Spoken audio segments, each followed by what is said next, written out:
So hello everyone, welcome to O2IS academy. मेरा नाम है कृतिका। मैं हिमाचल के करंट अफेयर्स करवाने जा रही हूँ।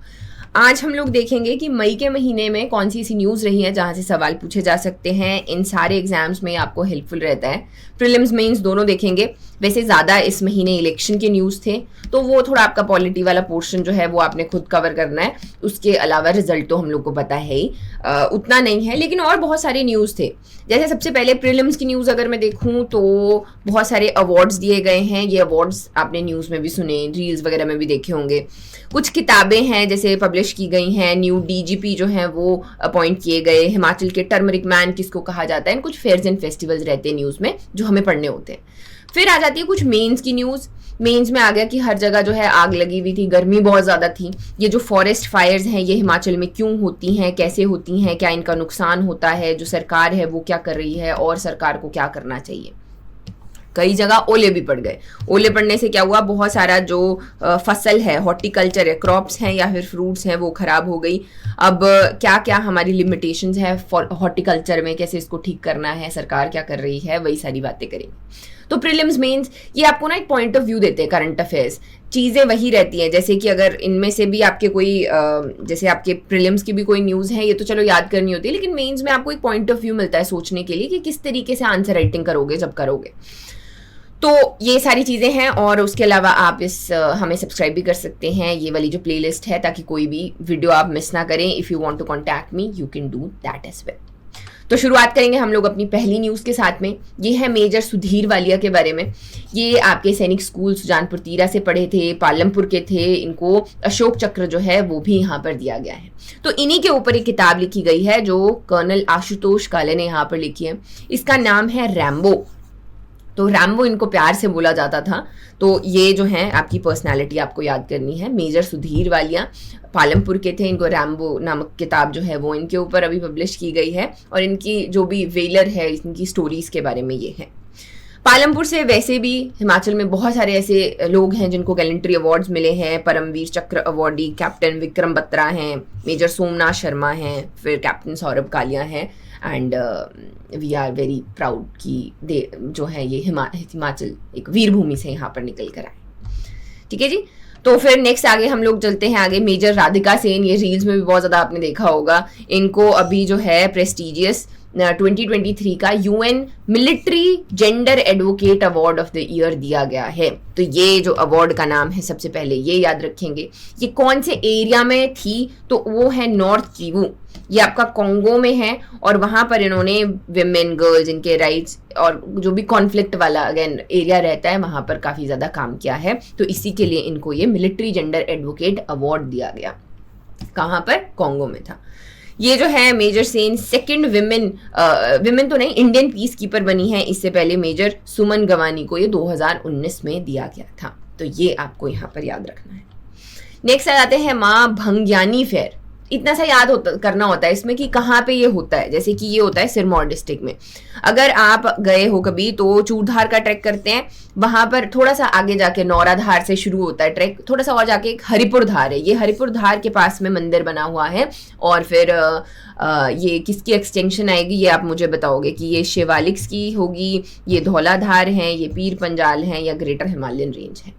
एक बार ट्राई करो और कमेंट करो कि जो ये हरिपुर धार है ये किसकी एक्सटेंशन है।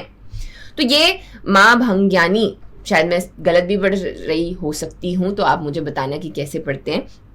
इनका फेयर यहाँ पर सिरमौर डिस्ट्रिक्ट में होता है। नेक्स्ट न्यूज़ आ जाती है हमारी चंबा के लक्ष्मी नारायण मंदिर के बारे में। ये बेसिकली ट्रिब्यून बड़ा ऐसे कवर करता है सुंदर सुंदर मंदिरों को। अब ये इनके बारे में इनकी थोड़ी सी हिस्ट्री दी गई है। तो सबसे पहले ये किसने बनवाए थे, तो उनका नाम था राजा साहिल वर्मन। राजा साहिल वर्मन की बड़ी ट्रोमैटिक लाइफ रही है। इन्होंने बोलते हैं 84 योगियों का एक बड़ा सा यज्ञ करवाया। क्योंकि उनको पुत्र प्राप्ति नहीं हो रही थी। उसके बाद में इनको मिली 10 बेटे और एक बेटी। जो एक बेटी थी उसका नाम था चंपावती, जिसके नाम पर चंबा का नाम रखा गया। और चंपावती जो टेम्पल है वो भी वहां पर बनाया गया है, चंपावती। ठीक है। और जो 10 बेटे थे उनमें से जो सबसे बड़ा था वो था युगांकर वर्मन, जो आगे इनका उत्तराधिकारी बना। और त्रिभुवन रेखा देवी, उन्होंने भी, मतलब एक कॉम्प्लेक्स है, एक फैमिली कॉम्प्लेक्स है कि यहाँ पे जो है जितने भी रूलर्स आए वो छोटे छोटे मंदिर और यहाँ पर ऐड करते रहे। स्टोरी कैसे आती है कि जो सबसे पहला मंदिर बना उसके लिए जो पत्थर चाहिए था उसको लेने के लिए राजा ने अपने 9 बेटों को भेजा। वो कहीं डेक्कन में जाकर लेकर आए मार्बल पत्थर जो भी था, और आते हुए वो जो पत्थर है वो उससे मूर्ति नहीं बना सकते थे। उसके बहुत सारे रीजन अलग अलग जगह दिए गए हैं कि किसी ने बोला कि पत्थरों के बीच में मेंढक मरा हुआ था तो इसको यूज नहीं कर सकते, ऐसा वैसा।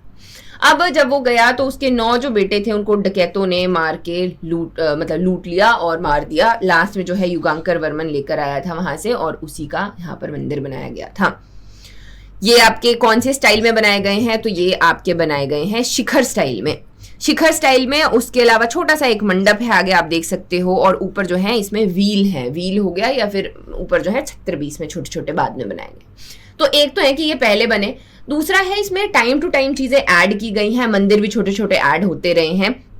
जैसे कि जो बालभद्र वर्मन है, इन्होंने गरुड़ की एक मेटेलिक इमेज जो है वो यहाँ पर माउंट करवाई थी।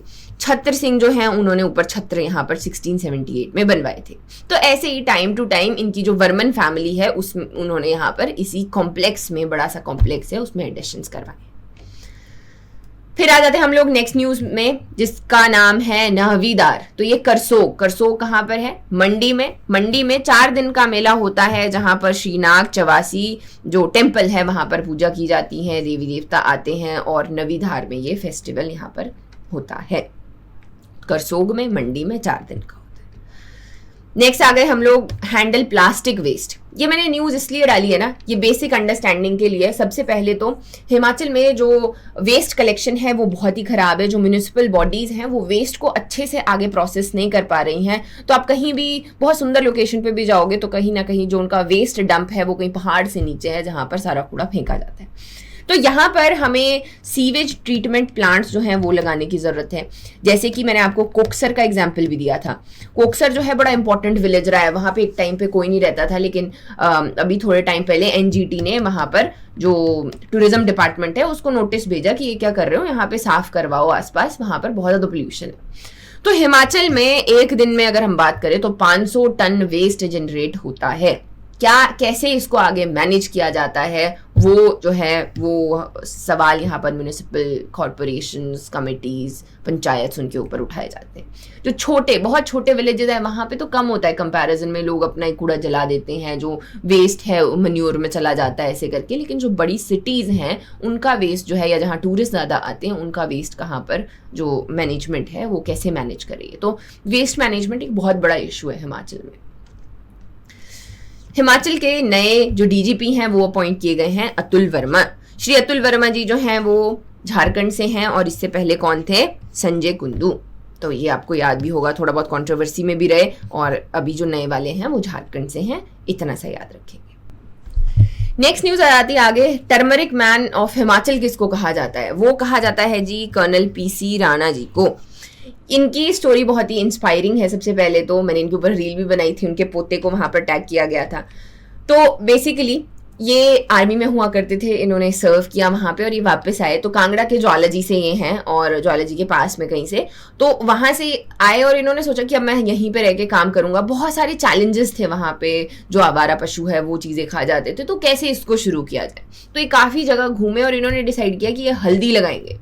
हल्दी भी एक अच्छे वाली वेराइटीज जो हैं ये ढूंढ कर लाए, इन्होंने रिसर्च किया थोड़ा बहुत, और उसके बाद में इनके साथ में मीन टाइम में बहुत सारे जो फार्मर्स हैं, बहुत सारे किसान हैं वो जुड़ते गए और एक ऑर्गेनाइजेशन यहाँ पर बनकर आया।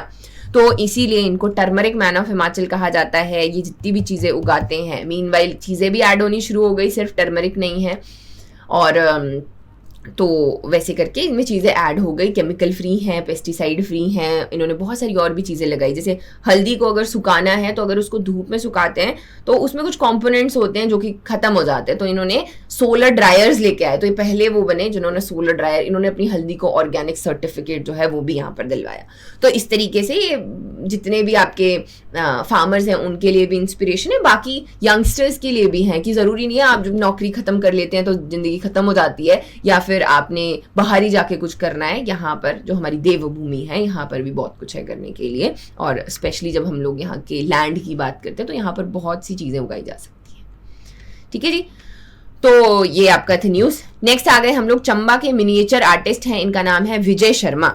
विजय शर्मा को यहाँ पर अपॉइंट किया गया था स्वीप इवेंट के अंडर, जिसका नाम है systematic voters education and electoral participation.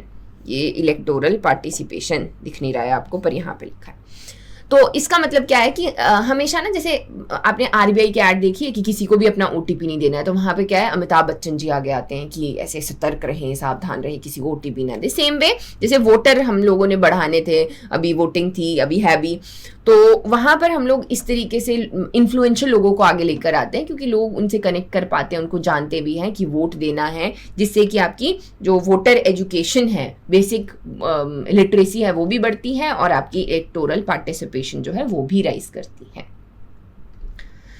Next news है हमारी, 2 districts free from manual scavenging. तो मैनुअल स्कैवेंजिंग जो है वो ऑलरेडी प्रोहिबिटेड है 2013 के एक्ट में, और इसी के लिए जो यहाँ पर 2 डिस्ट्रिक्ट्स हैं, सोलन और सिरमौर, इनको फ्री ऑफ मैनुअल स्कैवेंजिंग यहाँ पर रखा, मतलब डिक्लेयर कर दिया गया। टाइम टू टाइम अब सर्वे होते रहेंगे, चेकिंग जो है वो होती रहेगी कि ऐसा है भी कि नहीं है। नेक्स्ट आ जाता है catch the young project. Catch the young project में आपको आगे बताती हूँ, बेसिकली जो आगे जब भी फॉरेस्ट फायर करवाती हूँ ना तब बताती हूँ इसके बारे में। नेक्स्ट आगे हम लोग की धर्मशाला में हाइब्रिड पिच जो है उसको यहाँ पर लाए गए हैं। हाइब्रिड पिच का आसान भाषा में मतलब ये होता है ना कि जैसे वहाँ पर जो ये हरी हरी घास लगाई गई है, इसके मिक्स में जो प्लास्टिक वाली जो होती है, नकली वाली घास होती है, वो थोड़ा सा मिक्स किया जाता है। इससे क्या होता है कि लाइफ बढ़ जाती है, सिंथेटिक फाइबर्स और नेचुरल का मिक्स जैसा रहता है, तो क्वालिटी बहुत ज़्यादा कॉम्प्रोमाइज़ नहीं होती, एंड अगेन वो घिसती जो है वो वक्त के साथ में उसका मेंटेनेंस ईजी हो जाता है। तो इस तरीके से इसको बोलते हैं हाइब्रिड पिच। तो ये पूरे भारत की पहली जो बनी है वो कहाँ, धर्मशाला। सो नेक्स्ट न्यूज़ है हमारी Sanawar school, UN team up for rise up for piece. तो ये प्रोग्राम का नाम है। बेसिकली ये जो आपका UNODC है, which is United nation office for drug and crime, इन्होंने मिलके यहाँ पर एक वर्कशॉप जो है बच्चों के लिए, जिसका नाम है राइज अप फॉर पीस, वो यहाँ पर ऑर्गेनाइज की, जहाँ पर बच्चों को अवेयर किया गया बहुत सारे इश्यूज़ के बारे में। पीस क्या होता है, जस्टिस क्या होता है, सस्टेनेबल गोल्स क्या होते हैं, ये सारी चीज़ों के बारे में, ताकि उनको पता जो है वो चल सके। और स्कूल्स, बहुत सारे बाकी आसपास के स्कूल्स का भी यहाँ पर उसमें पार्टिसिपेशन रहा।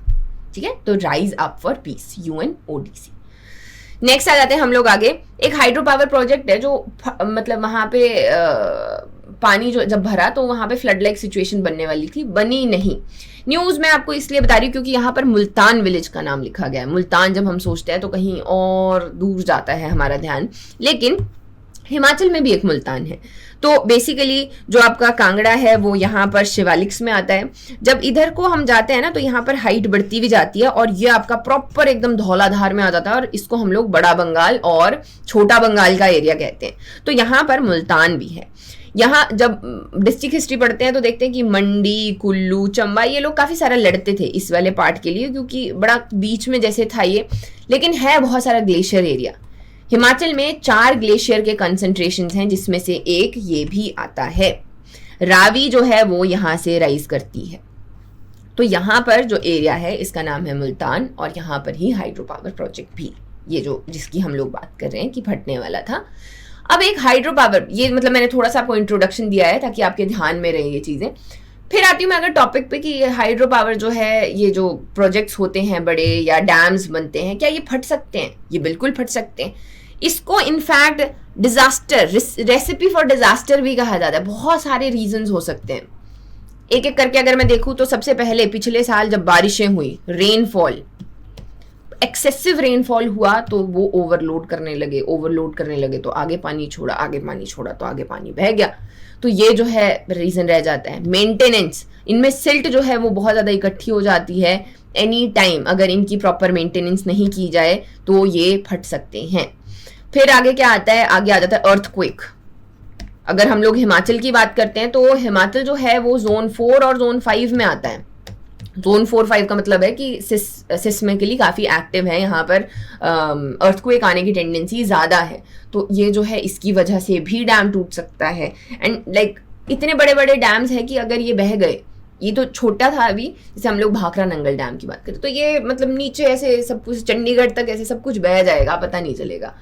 तो वैसे करके पंजाब वाली साइड वो सारा, because they carry a lot of water and they are known as the recipe for disaster, but again management जो है वो प्रॉपर वहाँ पर की जाती है। तो ये कुछ यहाँ पर रीजंस रहते हैं। एनक्रोचमेंट हो गई, इलीगल कंस्ट्रक्शन है, क्लाइमेट चेंज रिलेटेड फिनोमेना है, ग्लेशियर्स मेल्ट कर रहे हैं, ये सारे जो हैं डैम्स को इम्पैक्ट यहाँ पर कर सकते हैं। नेक्स्ट आ जाता है hello storm damages fruit, vegetable and crops. अब बहुत सारी ऐसी, जैसे एंटी हेल नेट स्कीम देती है सरकार। एंटी हेल नेट है, आपने देखे होंगे कि ये जो हेल्स के नेट हैं वो लगाने के लिए, अब जैसे ये तो बहुत ही ज़्यादा हो गया, लेकिन इसके ऊपर भी सरकार जो है सब्सिडी देती है। यानी कि एक तो जो क्लाइमेट चेंज है वो बहुत ही बड़ा रोल प्ले कर रहा है हमारे हॉर्टिकल्चर में। हॉर्टिकल्चर, एग्रीकल्चर तो हमारा एक इंपॉर्टेंट पार्ट हमेशा से ही रहा है, लेकिन साथ में ओवर द टाइम हिमाचल में हॉर्टिकल्चर भी बहुत ज़्यादा डेवलप किया गया है। हम लोग सेब उगाते हैं, नीचे जो है राजगढ़ की बात करें वहाँ पर जो है आड़ू उगाए जा रहे हैं, बड़ी सारी चीज़ें हम लोग, शिवा प्रोजेक्ट चल रहा है तो कहीं पे किन्नू, अब तो ऊना वाली साइड पे ड्रैगन फ्रूट हो गया, वो सारी चीज़ें उगा रहे हैं हम लोग। तो अब इनको सबसे पहले इनका चैलेंजेस जो आ जाते हैं वो होता है क्लाइमेट वेरिएबिलिटी ही, कि क्लाइमेट हम लोग को पता ही नहीं चल रहा है, ना तो हम लोग इसको मैनेज कर पा रहे हैं कि कैसे इसको प्रिडिक्ट किया जाए, तो it's a very big problem. Disease control हो गया, पेस्ट हो गया, जैसे हमने बहुत सारे पिछले साल मैंने बहुत ही सारी डिजीज पढ़ाई है। वीट में आ गया था एक येलो रस्ट आ गया था, फिर सिरमौर में आड़ू में भी देखा गया फाइटोप्लाज्मा, तो ऐसे करके बहुत सारी डिजीज जो है वो हो जाती है। वाटर स्कार्सिटी, या तो बहुत ही ज़्यादा पानी है या तो नहीं है। तो इस तरीके से बहुत सारे चैलेंजेस हैं जो हमारे हॉर्टिकल्चर में हैं और जिसको हमें अभी ओवरकम करना है। ये मेंस के लिए ज़्यादा इंपॉर्टेंट रहता है, इसको मैं पूरा एक लेक्चर लेती हूँ। हिमाचल की एक अलग से हॉर्टिकल्चर हमने पॉलिसी जो है वो भी लॉन्च की हुई है, इसी साल आई थी, इसी साल सुखू जी ने निकाली थी। तो ये जो है हॉर्टिकल्चर पॉलिसी की भी यहाँ पर बात की गई है। तो ये प्रॉपर एक ये पूरा का पूरा एक लेक्चर मैं इसके ऊपर लेती हूँ। नेक्स्ट आ गया नगरोटा सूर्या टर्न्स टू आपका ये dragon fruit hotspot. Dragon fruit ornamental plant है, बहुत ही ज़्यादा ऐसे पता नहीं टेस्टी तो नहीं होता है, बट लाइक ऑर्नामेंटल है, महंगा बिकता है और इसकी हम लोग जो है खेती कर रहे हैं। अब इससे क्या है, फार्मर्स को बहुत ज़्यादा फायदा हो सकता है कि एक जो है ट्रेडिशनल चीज़ें लगाई जा रही है, वीट ये वो सारी चीज़ें तो लगी रही है, लेकिन साथ में एक एडिशनल इनकम जहाँ पे वो ये इस तरीके के ऑर्नामेंटल फ्रूट्स लगा सकती हैं। और हिमाचल जो है ना वो तो वैसी ऑर्गेनिक चीज़ों के लिए जाना जाता है। अभी ये वाला माहौल आ चुका है जहाँ पे हम लोग हर चीज़ ऑर्गेनिक खाना चाहते हैं कि ऑर्गेनिक हनी चाहिए, ऑर्गेनिक ये चाहिए, ऑर्गेनिक वो चाहिए, क्योंकि पेस्टिसाइड्स ये इंसेक्टिसाइड्स ये वाला बहुत ज़्यादा इनका इंक्रीज हो चुका है। तो इसी के लिए हम लोग एक प्रॉपर अच्छी मार्केट है हॉर्टिकल्चर के लिए एज वेल। इसको स्ट्रॉबेरी पेयर कहा जाता है। ये सारे ही ऐसे हैं, हम लोग बहुत सारी चीज़ें उगाते हैं ना। अगर आप पहली बार लेक्चर देख रहे हो तो आपको नहीं पता होगा, लेकिन मैं बताती हूँ कि हिमाचल जो है ना हॉर्टिकल्चर में बहुत आगे। हम लोग बहुत चीज़ें लगाते हैं, ड्रैगन फ्रूट लगाते हैं, ड्रैगन फ्रूट तो एक आपके पास में हो ही गया। कीवी बेचा है इस साल हिमाचल में बहुत सारा। फिर एक ऑर्नामेंटल क्या आता है, मोंक फ्रूट आता है, मतलब फैंसी चीज़ों की मैं बात कर रही हूँ, ये हो गया। तो इस तरीके से हम लोग कैमोमाइल जो है वो उगा रहे हैं, हम लोग हींग उगा रहे हैं, हम लोग और क्या उगा रहे हैं जी, ऐसे करके एक लंबी सी लिस्ट जो है वो मैं यहाँ पर आपको बना के स्पेशली दिखाती हूँ। सी बकथॉर्न, ये सारे जो हैं बड़े ही अच्छे ऑल्टरनेटिव्स हैं जो कि ऑलरेडी चल रहा है मार्केट में उसके हिसाब से कि इसमें फाइबर है, एंटीऑक्सीडेंट्स हैं, विटामिन हैं, मिनरल्स हैं, so they are very good for our health as well. तो ऐसा नहीं है कि कुछ भी बेच रहे हैं, बट मोर लाइक हिमाचल में लगने वाली चीज़ें हॉर्टिकल्चर को काफ़ी बूस्ट कर सकती हैं। उन्हीं में से देखो एक और चीज़ ये आ गई, ये है क्या बोलते हैं इसको बोलते हैं लिंगड़ी। लिंगड़ी, लिंगड़ू आपने बहुत सारा सुना होगा। हम तो सब्जी खाते हैं, अचार खाते हैं, तो अब हमारे लिए इट्स वेरी नॉर्मल। लेकिन अगर हम लोग बाहर की बात करते हैं तो इसमें they are very good for health. इसमें आपका न्यूट्रिशनल वैल्यू जो है प्रोटीन, कार्बोहाइड्रेट, वाटर का अच्छा खासा है, विटामिन हैं, मैग्नीशियम, आयरन, पोटासियम, फास्फोरस, तो आप देख सकते हो कि कितनी सारी चीज़ें। तो इसी के लिए हम लोग ने एक फेस्ट भी है जो कुल्लू में यहाँ पर शुरू किया गया ताकि लोगों को ज़्यादा से ज़्यादा बता सके कि ये जो यहाँ पे लगने वाली चीज़ें हैं ये इधर एक स्पेशल रीज़न की वजह से लगती है और इसको आगे हम लोग प्रमोट कर सकते हैं और इसका फ़ायदा भी उठा सकते हैं कमर्शियली भी, जो फार्मर्स हैं वो भी। फिर आगे नेक्स्ट हम लोग वेस्ट टू वंडर पार्क। ये शिमला में एक पार्क बनाया जा रहा है जहाँ पे वेस्ट चीज़ों से रिसाइकलिंग करके प्लास्टिक वगैरह से टूरिस्ट को जो है अट्रैक्ट किया जाएगा और एक पार्क बनाया जाएगा। नेक्स्ट न्यूज़ आ गई फिर हमारी, rise of Bareilly turns Swan river bed green. अब क्या है, ये स्वान नदी, ये है हमारा ऊना डिस्ट्रिक्ट, इसके एकदम बीच में से स्वान नदी बहती है। स्वान नदी बहुत सारा पानी कैरी करती है, करीब करीब 73 इसकी यहाँ पर ट्रिब्यूटरीज हैं जो कि छोटी छोटी हैं। अब क्या हुआ कि इसको सौरो ऑफ ऊना कहा जाता था। ये इतना सारा पानी लेके आती थी कि ये ऊना को डुबा देती थी पानी में। हर साल जो है फ्लड्स आएंगे ही आएंगे। फिर क्या हुआ, फिर एक प्रोजेक्ट आया channelization and embankment of Swan. Embankment का मतलब क्या था, ऐसे बड़े बड़े ऊपर को जो है मतलब बैंक्स जो है वो बनाए गए कि ज्यादा पानी भी आए तो वो उसको आराम से इजीली कैरी कर सके। उसके बाद इसमें इतना ज्यादा पानी हुआ भी नहीं, और वो जो पानी है ना उसको रीडायरेक्ट भी किया गया आसपास के एरियाज में कि हॉर्टिकल्चर या एग्रीकल्चर में उसको यूज किया जा सके। ऊना में भी ड्रैगन फ्रूट वगैरह बहुत चीजें उगाई हैं लोगों ने, तो ये वन ऑफ द रीजन उसका ये भी है। तो यहाँ पर ये जो न्यूज़ है ये बात करिए कि उत्तर प्रदेश से राइस जो है वो यहाँ पर आए थे। बहुत सालों से यहाँ पे लगी हुई, मतलब यहाँ पे जो लैंड है ये पहले बेकार हुआ करती थी, बैरन हुआ करती थी, तो ये यहाँ पर इसको जोतते रहे और अभी जो है ये एकदम फर्टाइल हो चुकी है। यहाँ पर बहुत सारे फ्रूट्स, बहुत सारी वेजिटेबल्स और लश ग्रीन है, तो बहुत सारी चीज़ें उगाई जाती। तो ये आपकी न्यूज़ थी। नेक्स्ट है हमारी न्यूज़ फॉरेस्ट फायर्स को लेके। अब हिमाचल में अगर मैं बात करूं तो करीब करीब 2000 के इसी साल में 2000 से भी ज़्यादा इनफैक्ट फायर्स हम लोग को देखने को मिली है। क्या इसके कारण रहते हैं, कैसे ये होती है, तो ये मैं आपको यहाँ जैसे जो है बता देती हूँ। तो सबसे पहले ना हिमाचल में बहुत सारा एरिया जो है वो फॉरेस्ट फायर के अंडर है, फॉरेस्ट के अंडर है, और अगर यहाँ पे आग लगती है उसको बुझाना बहुत मुश्किल हो जाता है।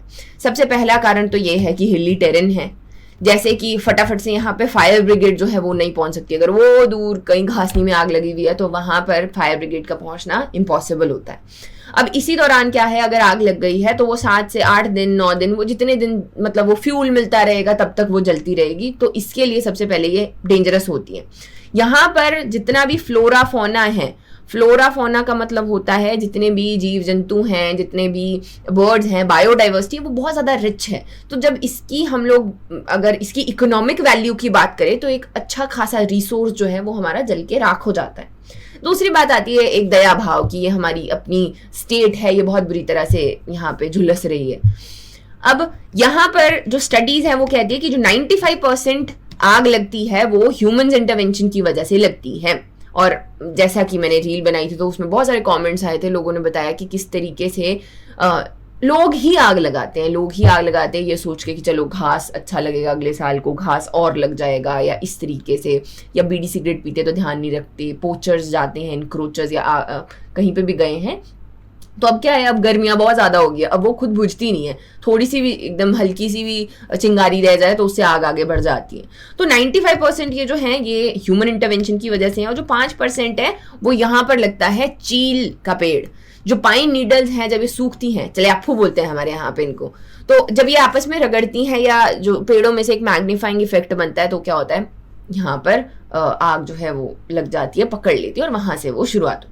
बट अगेन याद रखना है कि ये सिर्फ 5% है, 95% अभी भी ह्यूमन इंटरवेंशन की वजह से ही है। चाहे थोड़ी कूड़ा वूड़ा जला रहे थे, थोड़ी सी लगाई, वो आगे जो है बढ़ती चली गई, वो कंट्रोल में ही नहीं है। तो इस तरीके से अब हमें ना इसके खिलाफ कुछ ना कुछ करना पड़ेगा, कुछ ना कुछ स्ट्रैटेजी जो है वो अपनानी पड़ेगी। अब जैसे पीछे मैंने आपको बताया था कैच द यंग, वो जो कैच द यंग प्रोजेक्ट था उससे हम अवेयरनेस लेके आ रहे हैं सबसे पहले कि लोग इस तरीके की हरकतें ना करें। एक जो लालच है वो भी लोगों में है समहाउ, तो उसको छोड़ के वो एक इस जो टेम्परेचर्स बढ़ रहे हैं, इतनी गर्मियाँ हो रही हैं, बारिश जब होती है वो इतनी ज़्यादा होती है, तो उनको अवेयर होने की ज़रूरत है कि ये क्लाइमेट चेंज है जो आ रहा है और उसको हमें टैकल करना बहुत ज़्यादा ज़रूरी है। फिर आती है हमारी authorities, state disaster management authority.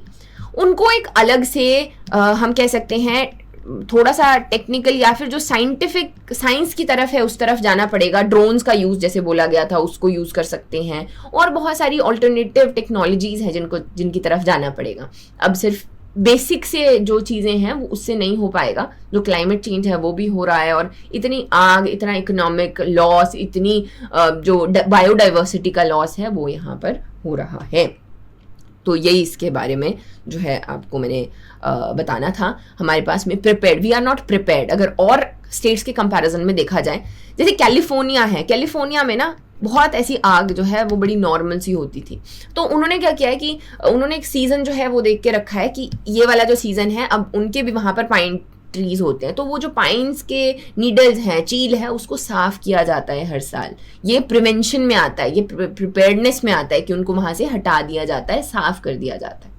एक और एग्जाम्पल देती हूँ मैं आपको, ये देखो, चंबा का pioneer reuse pine needles to come. अब ये जो है इन्हीं की वजह से आग लगती है। इन्हीं को यहाँ पर इस तरीके से कोई भी आसपास में से वाटर बॉडी है, या जैसे मतलब ये आपकी नहर तो नहीं है, ये छोटी सी अपनी नदी है जो जा रही है, इसके बीच में लगा के रखा है। पहली बात, आग नहीं लगेगी। दूसरी बात क्या है, ये जो है जितना भी वेस्ट जा रहा होता है, जितनी भी इरोजन हो रहा होता है, फ्लडिंग होने वाली होती है, या कुछ भी रहता है, ये उन चीज़ों को भी यहाँ पर ठीक करता है, उनको भी मैनेज करता है। तो this is also a very good option, या फिर one of the very good ideas.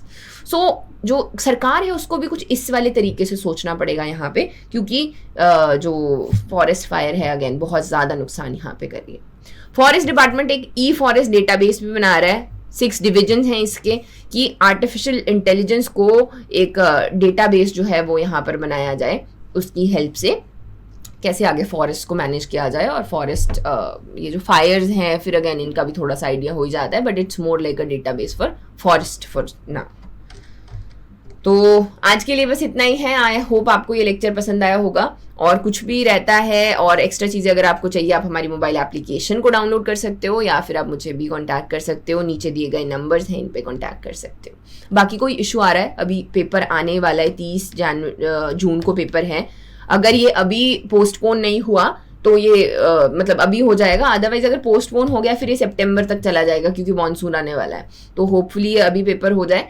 बाकी आपकी कोई स्ट्रैटेजी में कोई इशू कुछ भी रहता है तो फिर आप मुझे कॉल कर सकते हो। I will be here any time. All the very best.